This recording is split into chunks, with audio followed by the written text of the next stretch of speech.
This is Sakshi Verma. Welcome back to my YouTube channel easy learning concept, जहां हम लोग typical concept को बहुत ही आसानी समझते हैं। तो मैं आज आप लोग के साथ topic number C, fundamental rights in the Indian constitution को डिस्कस करूंगी। तो इससे पहले वाले वीडियो में जो हम लोग ने समझा उसको एक बार रिकैप कर लेते हैं। तो क्या समझा था हम लोग ने कि राइट्स की इम्पोर्टेंस क्या होती है। ठीक है, तो क्या इम्पोर्टेंस होती है वो कि हमारे टैलेंट स्किल्स को डेवलप करने में हमारी मदद करती है। और दूसरा कि एज अ सिटीजन वो हम लोग को एक अधिकार हमें प्रदान करती है ताकि हम अपने गवर्नमेंट के अगेंस्ट आवाज़ उठा सके। कैसे आवाज़ उठाते हैं? तो हम लोग अपना freedom of speech and expression का फंडामेंटल राइट यूज़ करते हैं। हिंदी में बोले तो अभिव्यक्ति की आज़ादी, तो उसको यूज़ करके हम लोग गवर्नमेंट के अगेंस्ट आवाज़ उठाते हैं। ठीक है, उसके बाद हम लोग ने समझा था कि बिल ऑफ राइट्स क्या थी। तो बिल ऑफ राइट्स क्या होती है? वैसी लिस्ट ऑफ राइट्स जो हमारे कॉन्स्टिट्यूशन में मेंशन है और उसी के द्वारा प्रोटेक्ट की जाती है, रक्षा की जाती है। ठीक है, तो यहाँ तक तो आप लोगों को समझ में आ गया होगा। आज समझेंगे कि हमारे कॉन्स्टिट्यूशन में कौन कौन से फंडामेंटल राइट है, जिसका मैं सिर्फ नंबर 1 पॉइंट ही बताऊंगी और आने वाले वीडियोस में उसको डिस्कस करेंगे। ठीक है, तो उससे पहले थोड़ा सा बैकग्राउंड बुक में डिस्कस किया गया, तो उसको समझ लेते हैं। ठीक है, जो इम्पोर्टेंस ऑफ राइट्स थी उसको हम लोग के आज़ादी के पहले ही समझ लिया गया था कि ये काफ़ी इम्पोर्टेंट है, काफ़ी ज़रूरी है। तो मोतीलाल नेहरू, जो कि जवाहरलाल नेहरू के फादर थे, तो उनकी कमिटी ने बिल ऑफ राइट्स का डिमांड किया था। तो कब किया था? 1928 में। ठीक है, ये वन लाइन क्वेश्चन भी आ सकता है, एमसीक्यू भी आ सकता है, तो आप लोग याद रखिएगा। ठीक है, तो आफ्टर इंडिपेंडेंस क्या हुआ कि ऐसा कोई दो मत नहीं बना कि भाई कि फंडामेंटल राइट्स इंक्लूड करना चाहिए कि नहीं करना चाहिए। ठीक है, तो ऐसी कोई दो राय नहीं बनी। आज़ाद हुई हमारी कंट्री, तब से फंडामेंटल राइट्स को हमारे कॉन्स्टिट्यूशन में इंसर्ट कर दिया गया। ठीक है ना, बुक में समझाया गया है कि फंडामेंटल राइट्स और ऑर्डिनरी राइट्स में क्या डिफरेंस होती है, क्या अंतर होती है मौलिक अधिकार और हमारे सामान्य अधिकार में और नई राइट्स पे। ठीक है, तो हमारी जो फंडामेंटल राइट्स है वो हमें कौन प्रदान करती है? हमारी कॉन्स्टिट्यूशन। हमारी कॉन्स्टिट्यूशन क्या है? एक सुप्रीम लॉ है, सर्वोपरि कानून है, जो हमें राइट्स प्रदान भी करती है और उसको प्रोटेक्ट भी करती है। ठीक है, लेकिन वही ऑर्डिनरी राइट्स है तो वो सिंपली ऑर्डिनरी लॉ के द्वारा प्रोटेक्टेड किया जाता है। ठीक है, इसको एग्जाम्पल के थ्रू समझेंगे। मान लीजिए कि ऐसा एक बिल लाया गया और बोला गया कि भाई जो बुजुर्ग हैं उनके लिए हमको पेंशन रखना चाहिए। तो पेंशन मान लो 1,000 रुपया इनिशियली रख दिया गया, फिर गवर्नमेंट को ऐसे लगी होगी कि नहीं 1,000 तो बहुत ज़्यादा हो गया, 500 ही रखते हैं। तो क्या वो फंडामेंटल राइट्स हैं हमारी पेंशन लेने के बुजुर्गों को? बिल्कुल नहीं, वो फंडामेंटल राइट्स नहीं है। वो गवर्नमेंट अकॉर्डिंगली उनके इच्छा अनुसार ऐसा चीज लाती है ताकि जो जनता लोग है उसमें खुशी की लहर बनी रहे, कि लगे कि उसकी गवर्नमेंट कुछ काम कर रही है हम लोग के लिए भी। ठीक है, तो ये सिंपली ऑर्डिनरी लॉ के द्वारा प्रोटेक्टेड होता है। ठीक है, वो कोई हमारी फंडामेंटल राइट्स नहीं है कि गवर्नमेंट को लाना जरूरी है, गवर्नमेंट के विल पे डिपेंड करता है ना। जो फंडामेंटल राइट्स है वो सिर्फ अमेंडमेंट के थ्रू ही उसमें बदलाव लाया जा सकता है। तो अमेंडमेंट क्या होता है? तो modification according to the changing need of the society. हमारे कॉन्स्टिट्यूशन में बदलाव लाना सोसाइटी की जरूरत के अनुसार। तो अमेंडमेंट लाएंगे तभी हमारे कॉन्स्टिट्यूशन में को चेंज किया जा सकता है। ठीक है, लेकिन जो ऑर्डिनरी राइट्स है उस सिंपल लॉ जैसे बनता है, जैसे वही कानून वगैरह, तो उसमें क्या स्पेशल मेजोरिटी चाहिए क्या? ये वर्ड मैंने यूज किया स्पेशल मेजोरिटी, उसको आने वाले टॉपिक्स में हम लोग बहुत अच्छे से समझेंगे। ठीक है, मैंने पहले ही बोला था ये काफी लास्ट के चैप्टर्स में हम लोग को पढ़ना है।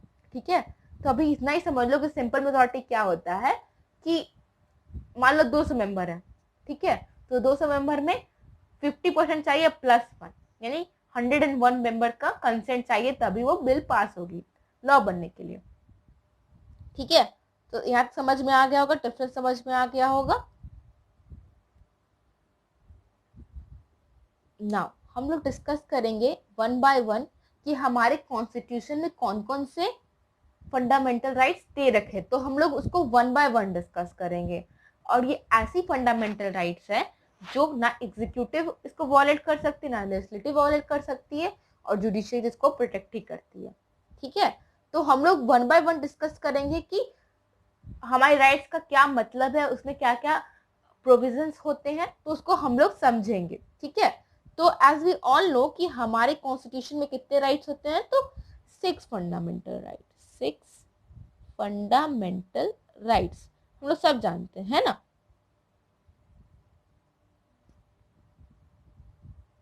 और ये हमारे कॉन्स्टिट्यूशन में कितने से कितने आर्टिकल्स में मेंशन है, ये आप एक एक्स्ट्रा नॉलेज के तरह ही समझ सकते हो, क्योंकि सिंपली मैं आपको बता दूं कि कौन कौन से राइट्स है हमारे, तो वो ज़्यादा इंटरेस्टिंग नहीं लगेगा आप लोग को, क्योंकि अभी आप बेसिक पढ़ रहे हो। अगर आप स्टैंडर्ड बुक पे जाओगे तो सारा डिस्कस तो आपको करना ही पड़ेगा, तो अभी से ही आप अपना बेस को मजबूत कर लोगे तो पढ़ने में काफ़ी मज़ा आएगा। ठीक है ना, तो 6 फंडामेंटल राइट्स है, और कितने कितने आर्टिकल्स में है, ये 12 से 35 तक में हमारे फंडामेंटल राइट्स का वर्णन किया गया है। तो कितने से कितने आर्टिकल्स में, 12 से 35 आर्टिकल्स में हमारे फंडामेंटल राइट्स को डिस्क्राइब किया गया है। ठीक है, तो राइट टू इक्वालिटी को पहले समझते हैं। समानता का अधिकार, जो कहां से कहां तक मेंशन है, 14 to 18। ठीक है, 14 to 18 में क्या डिस्क्राइब किया गया है, हमारे समानता के अधिकार के बारे में। तो हमारे बुक में 2 एग्जाम्पल के थ्रू बताया गया है कि समानता का अधिकार ना हो तो क्या होता है। ठीक है, अगर हो तो भी, अगर सिचुएशन मतलब कि प्रैक्टिकली इसको इम्प्लीमेंट ना किया जाए तो क्या होता है। ठीक है, तो पहला एग्जाम्पल क्या है कि स्वदेश कुमार, ठीक है, वो अपने विलेज में गया। ठीक है, तो उसके साथ उसके फ्रेंड्स भी आए थे, तो उन्होंने डिसाइड किया कि चलो भाई चाय पीते हैं। लेकिन जो शॉपकीपर था, जो दुकानदार था, वो जानता था स्वदेश कुमार कौन है, लेकिन उसके दोस्तों को नहीं जानता था। तो क्या किया वो दुकानदार, उनके दोस्तों से उनके नाम पूछा कि भाई तुम्हारा नाम क्या है, ताकि उसकी जाति को जान सके। और फिर सर्विंग के समय पता है क्या हुआ, जब वो सर्व करने लगे चाय को, तो क्या हुआ कि जो स्वदेश जो था उसको एक अच्छे से कप में, मग में दिया गया, लेकिन वही अगर जो उसके दोस्त लोग, उसके दोस्त को कैसे किस बर्तन में दिया गया, तो वो जो मिट्टी का जो आता है ना, कुल्हड़ बोलते हैं जिसको, उसी में दिया गया। तो सोचिए कि वो दूसरे जाति का उसको दूसरे दूसरे बर्तन में दिया, और वही स्वदेश कुमार जो कि उस जाति का था, तो उसको एक अच्छे बर्तन में सर्व किया गया। तो ये क्या है, इनइक्वालिटी हुआ ना। और दूसरा एग्जाम्पल क्या है, तो ये कास्ट के बेसिस पे उसके साथ डिस्क्रिमिनेशन किया गया। ठीक है, और दूसरा एग्जाम्पल जेंडर के बेसिस पे किया गया।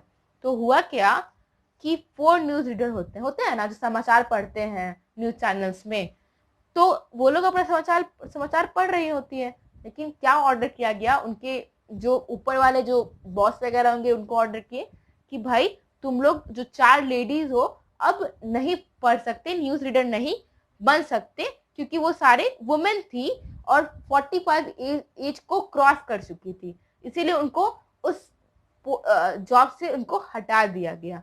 लेकिन वही अगर 2 मेल थे और नॉनदलेस सेम ही एज की होंगे, और उनको बोला कि नहीं आपको उनको मना नहीं किया न्यूज प्रेजेंट करने से, तो यहाँ क्या हुआ, जेंडर के बेसिस पे उन लोगों के साथ इनइक्वालिटी हुई।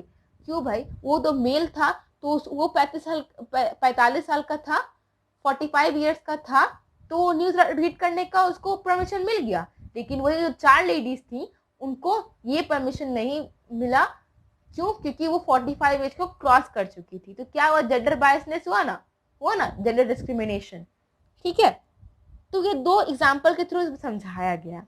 ठीक है, जब आप पेज नंबर 31 खोलोगे तो उसमें हमारे राइट्स का डिटेल वे में वर्णन किया गया है। ठीक है, भले ही आर्टिकल नंबर नहीं दिया हो, लेकिन सारा मेंशन किया गया है। तो राइट टू इक्वालिटी में क्या क्या प्रोविजंस हैं उनको हम लोग वन बाय वन डिस्कस करेंगे।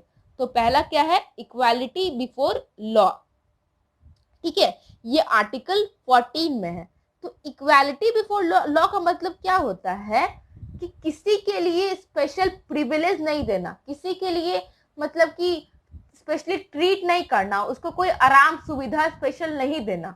सब लोग बराबर है, चाहे वो रिच हो, पुअर हो, मेल हो, फीमेल हो, हाई कास्ट से हो, लो कास्ट से हो, उससे कोई मतलब नहीं है।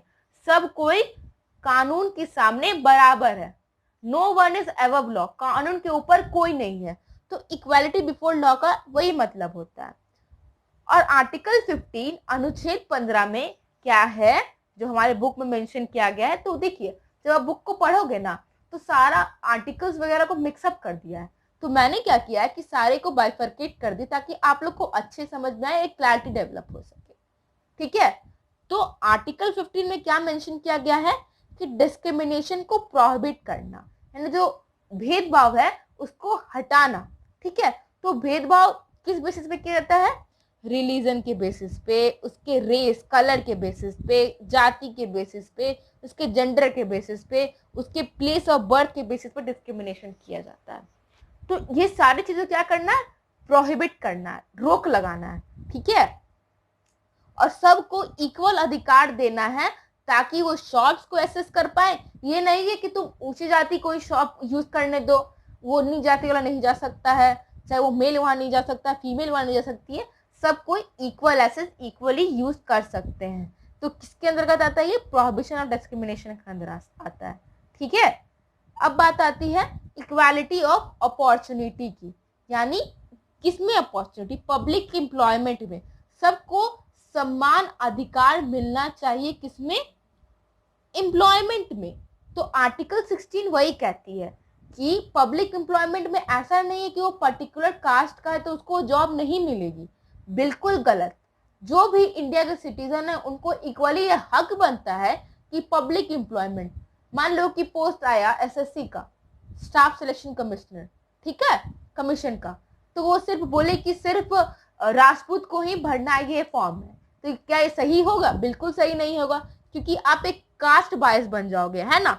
क्या हमारी कंट्री ऐसी है? बिल्कुल नहीं है। यहाँ सबको समान अधिकार मिलता है। हाँ, सर्टेन एक्सेप्शन है जिसको हम लोग आगे डिस्कस करेंगे।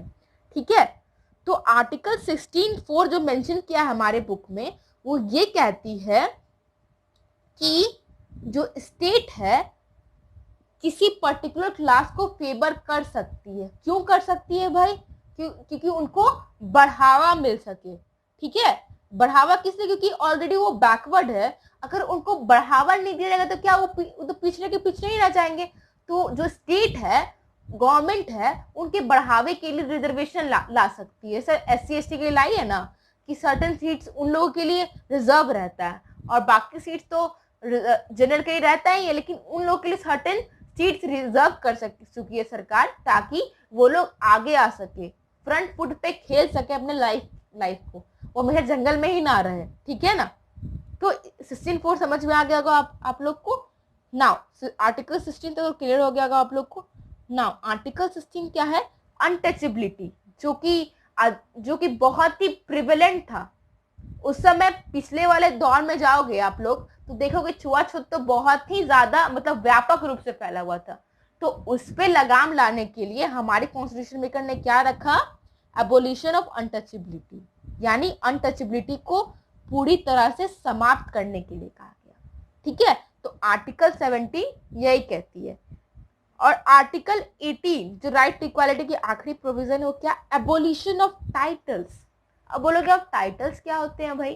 तो टाइटल्स होते हैं, मान लीजिए मेरा नाम हो गया महारानी साक्षी वर्मा, ठीक है, तो महारानी क्या होगा? मेरा टाइटल हो गया। ठीक है, टाइटल महारानी, यानी हम महारानी हो गए, अब बाकी सब मेरे जो फेलो मेंबर सोसाइटी हो क्या हो गए? मेरे नीचे हो गई, क्योंकि हम महारानी हो गए और वो लोग तो मेरे दास हो जाएंगे। कहने का मतलब तो गवर्नमेंट ने समानता दिखाने के लिए टाइटल्स को हटा दिया, एबोलिश कर दिया, ताकि सोसाइटी में सबको इक्वल रहे। तो आजादी के पहले कितने सारे हमारे राजा हुआ करते थे, जूनागढ़ के राजा हो गए, जम्मू कश्मीर के महाराजा हरि सिंह हो गए। तो जो टाइटल था नेम के आगे, उसको हटा दिया गया। क्यों? क्योंकि सबको इक्वल वे में रखना है ना भाई। हम जब इक्वालिटी का बात कर रहे हैं, न राजा न प्रजा, सब कोई समान है ना। इसीलिए टाइटल्स को एबॉलिश कर दिया गया। ठीक है, तो इक्वालिटी ऑफ द अपॉर्चुनिटी जो बुक में दिया गया उसका मतलब क्या होता है कि सबको इक्वल अपॉर्चुनिटी मिले, कोई भी डिस्क्रिमिनेशन ना हो on the basis of colour, caste, creed, ये सब बेसिस ना हो, इस सब के बेसिस पे उनके साथ डिस्क्रिमिनेशन ना हो, ठीक है। और कॉन्स्टिट्यूशन ने क्लैरिफाई किया है क्लियरली कि सर्टेन सेक्शंस को बढ़ावा देने के लिए, जो कि वीकर सेक्शन है, उनको बढ़ावा देने के लिए गवर्नमेंट सर्टेन स्कीम ला सकती है ताकि उनको अपलिफ्ट किया जा सके, ठीक है। तो उसके लिए गवर्नमेंट ने लाती है रिजर्वेशन वगैरह SC ST OBC के लिए, ठीक है। तो यहाँ तक तो समझ में आ गया होगा। तो आज के लिए बस इतना ही। आने वाले वीडियो में हम लोग जानेंगे कि और कौन कौन से फंडामेंटल राइट्स है और उसको थॉरो में डिस्कस करेंगे। तो अगर आप लोगों को वीडियो अच्छा लगा तो please like, subscribe and share. Thanks for watching.